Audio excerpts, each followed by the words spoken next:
সংযুক্ত আরব আমিরাতকে ঘিরে ক্রমেই কঠোর অবস্থান নিচ্ছে ইরান। তেহরান এখন প্রকাশ্যেই বলছে আমিরাত আর শুধু প্রতিবেশী নয়, বরং যুক্তরাষ্ট্র ও ইসরায়েলের ঘাঁটিতে পরিণত হয়েছে।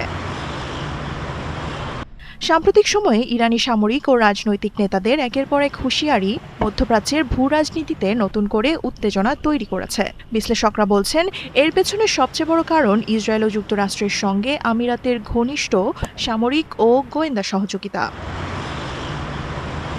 ২০২০ সালের আব্রাহাম চুক্তির মাধ্যমে ইসরায়েলের সঙ্গে সম্পর্ক স্বাভাবিক করার পর থেকেই আমিরাতকে সন্দেহের চোখে দেখে আসছে ইরান। বিশেষ করে আবুধাবির আল দাফরা ঘাঁটিতে মার্কিন সেনা উপস্থিতি এবং উন্নত ক্ষেপণাস্ত্র প্রতিরক্ষা ব্যবস্থা তেহরানের উদ্বেগ আরও বাড়িয়েছে। ইরানের অভিযোগ, আমিরাত নিজেদের ভূখণ্ড ব্যবহার করতে দিচ্ছে যুক্তরাষ্ট্র ও ইসরায়েলকে, আর সেখান থেকেই ইরানের বিরুদ্ধে গোয়েন্দা নজরদারি ও সামরিক কার্যক্রম পরিচালিত হচ্ছে। যদিও এসব অভিযোগ অস্বীকার করেছে আমিরাত, দেশটির দাবি তাদের প্রতিরক্ষা সহযোগিতা সম্পূর্ণ সার্বভৌম সিদ্ধান্ত।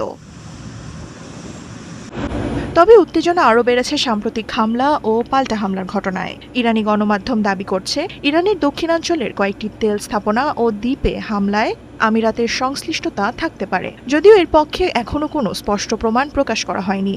অন্যদিকে আমিরাত অভিযোগ করছে, যুদ্ধ চলাকালে তাদের ভূখণ্ড লক্ষ্য করে ইরান ক্ষেপণাস্ত্র ও ড্রোন হামলা চালিয়েছে। দুই দেশের এই বৈরিতা শুধু সামরিক ক্ষেত্রেই সীমাবদ্ধ নয়, অর্থনীতিতেও বড় প্রভাব ফেলছে।